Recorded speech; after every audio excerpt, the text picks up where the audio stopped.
Hey guys, it's Brooke. Welcome back to Inside Renovation. Really excited about today's episode with Pastor Kody. We're going to talk about some daily decisions that you can make to help yourself make a difference. You ready to rock? Always. I feel like we got lots to talk about today. We were kind of started this little mini series of these daily decisions that you can help to make yourself make a difference. Yep. And I want to preface this episode by saying this might not be for everybody. We really want to specifically talk to like leaders. Yep. Businesses, That's right. whether you're in your family, relationships, whatever it is, small groups, like just if you're leading in some way in your life, this one is definitely going to be a way that you can help yourself make a difference. That's right. Yeah. And here it is. It's deciding to do the hard thing, which is often the right thing. Yeah. So you could also say deciding to do the hard right. I love that. Not the easy left. Everybody likes to try and take the easy route. 100%. And I feel like, I don't know why I'm telling you this, but some of the best, like, I guess life advice I've ever been given is stop trying to take the elevator and take the stairs. Come on now. You know? And Hey. it's so good. That'll preach. That's right. Yeah. And so I just think as a leader of a church or organization, of a team, of teams, of people, whatever it may be, I think that we're faced with these decisions daily, and that's why we have to pre-decide to make the right decision. Because the reason this is hard is because usually the right decision is hard. Yeah. Like the easiest decision is very rarely ever the best decision. Right. And we just naturally want to do things quick. We want to get instant results, instant gratification, make money as fast as possible. And like I've just learned over time that, man, when I have done that, I have found myself screwed. Like it's just one of those, like, man, it never works out the way you think it's going to work out. Nope. It's going to cost more than you thought. If it's worthwhile, it's going to take time. Yep. And so often we like, let's do the easiest thing. And in my line of work, it's to avoid the conflict. It's to avoid the hard conversation. Because like I'm in the people business. I think we're all in the people business. Oh, yeah. But I'm in the people business and I genuinely care about people. And it's hard when you're leading an organization where it's ran by people who are volunteering their time. And they're not getting paid. Now, obviously we have paid staff, but when you're trying to lead people and they're willingly giving you their time, willingly giving you their gifts and their energy, and then they don't do it the way in which fits into a vision or your culture. Because again, in my world, most people, it's not like this is their first church. Right. Like some it is. In our church, there's probably a lot. There's a lot of people who they bring in their preconceived notions of how things should look, run, act, feel, behave, all of that into it. And naturally, everyone does what they think is best. Yeah. And it's what they know. And it's what's easy. And it's what makes sense in their head. So then to like correct someone, listen, it's easy to correct somebody if you're paying them. Totally. If they draw an paycheck. Yep. I'm paying you to do this job. That's right. You're doing it wrong. Yep. It's different when you're building a volunteer team. Or interns. Or now I say that. Now, again, it's easy to correct somebody when you've done the work of making it clear of the expectation and they're clearly not meeting it. And you can go, hey, here's the expectation. Bro, you ain't meeting that. Yeah.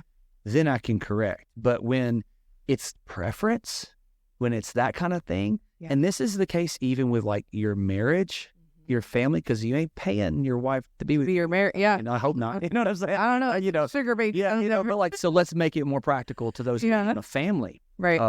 Mom, dad, single parent, like leading a family. Like, yeah, you could kind of like manipulate your kids and pay them off with toys.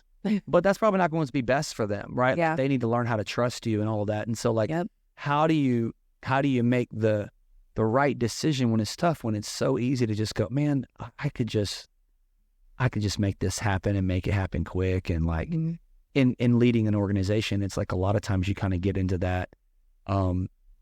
It's easier for me to do it than to let you do it. And it's easier for me to fix it than to let you fix it. Yep. And so I'll take the quick way out rather than the best way out. And what you find yourself doing is like you begin on taking more responsibility because you chose the path that was easy in the moment, but it's just gotten difficult over time. Getting in the weeds. Stockpiles over and over and over and over. Instead of like going, you know what?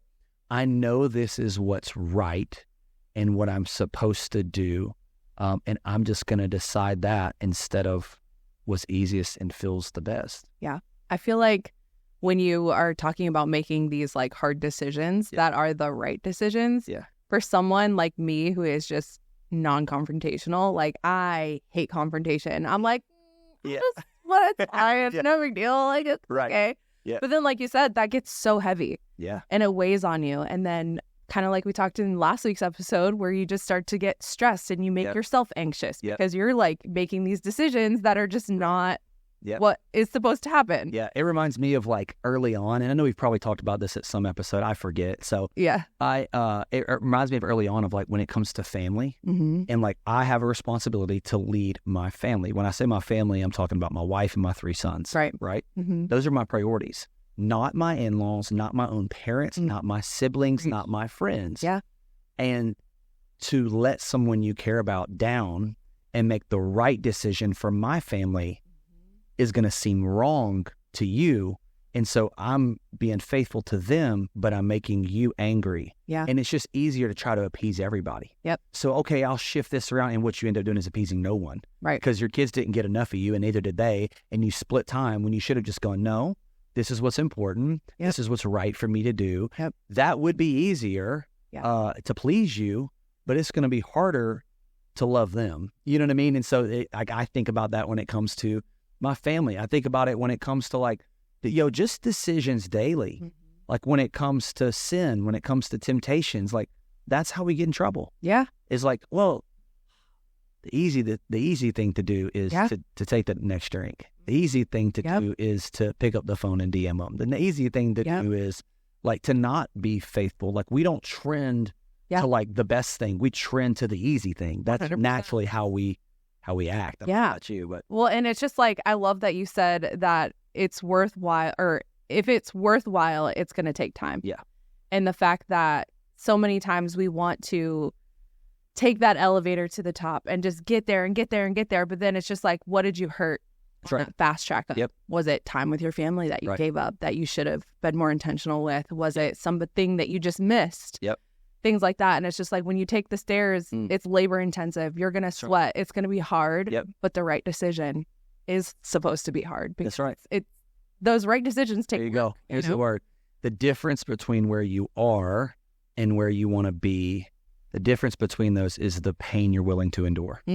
So good. So like it's going to cost you something. Right. Like the right thing, it should cost you something. And almost like, you should want it to. Yeah. Like there's something beautiful about having to work hard for something and getting to see the result of that, whether that be a decision you're working hard to make, something you're trying to overcome, a decision at work, whatever it may be, you're trying to build something, like where you are and where you want to be, it's going to be your pain tolerance. It's going to be like, how much are you willing to go, you know what? I'm willing to work hard, even if it costs me more than I want it to cost me now. Right. Knowing the reward is better. Yeah. Like the payoff is better than the pain I have to go through right now in this season. Yeah. And I think that's when it comes to like, let me take this into like a faith direction for a second. I think that's so much of when you look at the life of Jesus and you look at his 33 years on earth, like when he says like, for the joy set before me, he endured the cross. Yeah. So it's this idea of like, he knew the reward that would come from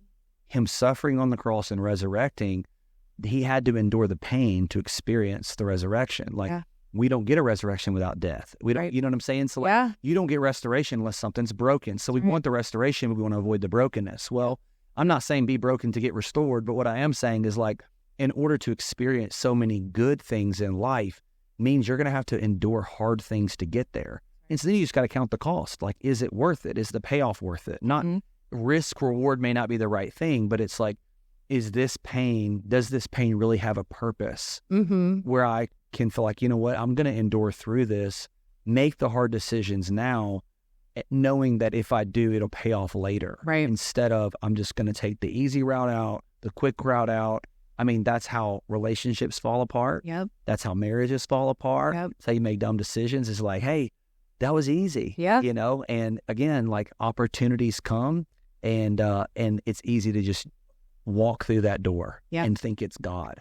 oh, wow, a door present. Yep. And you better not walk through every door that's presented to you. You know what I mean? Well, and this comes to mind of like, how people are always like, oh, blood, sweat, and tears. Like, you don't know how many blood, sweat, and tears went into this. And it's just like when the decision's a little too easy, it's almost like, I don't have to put any blood, sweat, and tears into that. Maybe I should be a little weary about what's going on. So I remember when we were getting ready to plant a church. Like I knew God had called us to pastor a church at the time. Planting, I thought that might be what he's calling me to do. Mm-hmm. Planting, like not in a church. If you're not in the church world, that might be a weird thing. Starting a church. Okay, I'll say it like that. Yeah. Like planting it, growing. No, that's like, but when we thought about planting, right, there was an opportunity that presented itself that I thought, oh, this is God opening a door. Mm-hmm. And because when you try to start an organization, or like, for instance, starting a church, you're starting with nothing. You don't just you don't get a building, right? Like you got to build a team and you have to raise money and you have to like give vision, and then you want to get people behind that vision. Then over time, you go from maybe more of a portable temporary setup to where you can afford something. Yeah. And I think small businesses start this way, where maybe you have to start in your living room and it has to grow out, and you get enough. Go buy Shark Tank. That's right. But it takes some time. You don't just like get a storefront immediately, and it's not even what's best to get a storefront immediately, because that might drown you with having to have overhead or whatever it may be. Yeah. And so I remember I knew I was called to pastor, and I was at a Crosspoint Church in Nashville. My pastor affirmed, like, yeah, we believe this in you too. And I was so terrified to step out and do what I knew was the right thing. And what happened? An opportunity came up. Here was the opportunity. It was a church in a growing neighborhood in Nashville. They were looking for a pastor. They had 10 to 15 people. They just remodeled the whole thing. They had a coffee shop that was like in the community for people, and they just needed somebody to lead it. Yeah. They had a guaranteed salary for the first year. And I was like, wow, this must be God. Mm-hmm. So what did I do? I freaking took it. Did my wife sit down and have a conversation with them? Nope. What did I do? I got this. Yeah. Oh, it's perfect, babe. It can't be better. And it's like, it's too good to be true. It usually is. Right? Yeah. What happens? I get in there and man, it was a train wreck. Yeah. Like there was a reason there wasn't a pastor. There was a reason that there was all this stuff going on. And I quickly realized having a 2-week-old that I just left a dream church, right, that people would want to work at, a mega church, fast growing, doing something I love to do, taking a risk. But instead of like doing the hard work, I took the easy way out. And now here I am. And about 7 weeks later, I have a 9-week-old. I have to walk away with no plan B. And I think all that could have been avoided. Now, I'm grateful for that season because I learned the lesson. Right. And thankful like God showed up in a crazy way for us and provided. But like, how many times does that not happen? How many times when it's like, yo, you dug yourself in a hole, now you're going to have to get yourself out of it. Totally. Thankfully, like, and I kind of had to, right? Yeah. I had to all of a sudden become a personal trainer and start training at 4 a.m. and until 10 p.m. at night just to make ends meet. While then we went after the dream that I knew I should have done. Yeah. I just had the faith to do it. And it was just so hard and so much bigger than me. I looked at something, I was like, I got that. Yeah. Like I can control that. Mm-hmm. And that's what I would say about when it comes to like faith. And I don't know about you. I don't want just my dream for my life. I want God's dream for my life. Right. And God's dream for your life, if you can do it in your own strength, it ain't his dream, it's yours. That's right. And it usually turns into a nightmare, not a dream. Yeah. And so that's where like, if you're dreaming and you think I can do that, your dream ain't big enough. Right. And it ain't involving God. Mm-hmm. And so I think that was the thing I didn't learn, was that like, okay, I got that. I can handle that. It cost me nothing. Yeah. Like I was going and it was a financial, I was starting a church but getting paid more than I was before. I had a building I had to work for. People already bought in. I had all this stuff and it's like, oh, sweet. This is every planter's dream. Yeah. But it's not the path that God wants you to have to go through in order to get there. Yeah. You know what I'm saying? And those paths without faith are the ones that, like you said, they're just sometimes just too good to be true. Yeah. And it's right. Yeah. And then I think about our journey of like of the church and people. It's always funny to me because people see our church now and what it is, and you know, all these people coming on the weekend like, wow, this is awesome, it's amazing, da da da da. And it's like, yeah, it is. You see all this gray in the pictures, you know, I'll die. You want to see some pictures of me 5 years ago? I was about 30 pounds lighter. Right. I had no gray in the beard. I was super young. You know what I mean? Yeah. And I mean, I was younger, clearly. You know, I've aged a little bit. But man, like it came with a grind. It is the hardest thing of my lifetime. Yeah. so much bigger than me, so much beyond me. I can't do this alone. Yeah. Like I don't wake up ever feeling like I got this. Right. Like I wake up and like, oh God, please help me. You know, like everybody's bring me people to help, you know? And so it's like, I can see how like doing the easy thing creates pride. Doing the hard thing will lead you to humility. Right. You know, and I think when I look at our church, I'm like, man, we started a church and all of a sudden we did have God bless it. We chose the right thing in the hard thing and God blessed it and was like, see, I got you. Yeah. Now, that didn't mean we weren't challenges along the way. 4 months in, COVID hits. And our first year, 6 months is online and 6 months is in person. And we have no idea who belongs to the church. Right. You know what I mean? It's like, I don't know. Yeah. How many people you got at your church? Don't know. No idea. I have no clue yet. Yeah. And so then just trying to figure out and work through all those things. And then it's like, again, I do believe that God honors decisions made in faith. Yeah. And those are always like this whole, we talked about it one time. You're like looking for this, like, I got peace about it. Mm-hmm. And it's like, I get that you do want to have peace about things, but understanding that peace isn't a feeling. Right. And usually, like, if it requires God, there's going to be a little bit of a knot in your stomach. Like, this is the right thing, but it's going to hurt, or I don't know. Like, it's going to require a measure. It's going to require a measure of faith. 100%. For sure. So, I don't know. I think that's just, for me, I just want to encourage somebody who's making a decision or has to make a decision that's going to cost you, and it might affect people around you, and it may be hard, and it may be something like letting go of an employee or having to cut somebody off that's been like good to you but not good for you. And the easy thing to do is just to let them continue to leech, and you don't realize they're sucking the life out of you. Yep. That it's time to maybe make that hard decision and know that, man, it is the right decision. It's just not the easy one. Totally. So I just wanted to challenge somebody, man. Like, you just spoke into my life. Come on. It can be family members that you're speaking to in that like last little bit. That's all I'm going to say. That's right. That's right. So it's hard. So, so I think that's the thing, the hard right over the easy left, making those hard decisions. And I think what it does too is it also gives you credibility. Yeah. Totally. Like I think, and it gives you this confidence that you get, I think about now with my wife trusting me in small decisions and these daily decisions we're talking about. The more you can show, what, I am going to do the right thing, the more credibility with people you get. So then when the big things happen, like, hey, babe, we're going to walk away and leave a church, leave a salary, leave an insurance plan and all of this to do something God's called me to do. It blows my mind that I had that much equity, if you want to say that, with my wife, that she go, okay. She said, yeah, I trust you. And I think it starts with the daily decision of doing the right thing. Right. And I've seen you do this and I've seen God's hand on it. I've seen him bless it. And so if you feel like we're led there. Yeah. Okay. You know what I mean? And like, but again, now we've seen God provide. So now it's like the next thing that comes in front of us, it's like, yo, he was faithful back then. What makes me think he won't be faithful again? That's right. Like, so it's constantly like looking back and going, okay, made the hard decision. This is how God honored it. I made the easy decision and that wasn't it. And so it informs even my decision making today of like, man, when I'm faced with a similar circumstance, I'm like, okay, I know that would be so much easier for us to do. Yeah. Or it would be easy to cut that corner. We're not going to cut that corner. You're like, back to the red flag situation, like that easy one. That's it. I don't know. That's right. So, that would be what I encourage you. Make the hard decision. Awesome. Well, I know we have lots more of these daily decisions that are going to help make you a better person, help make a difference in your life. So we'll continue this series next week.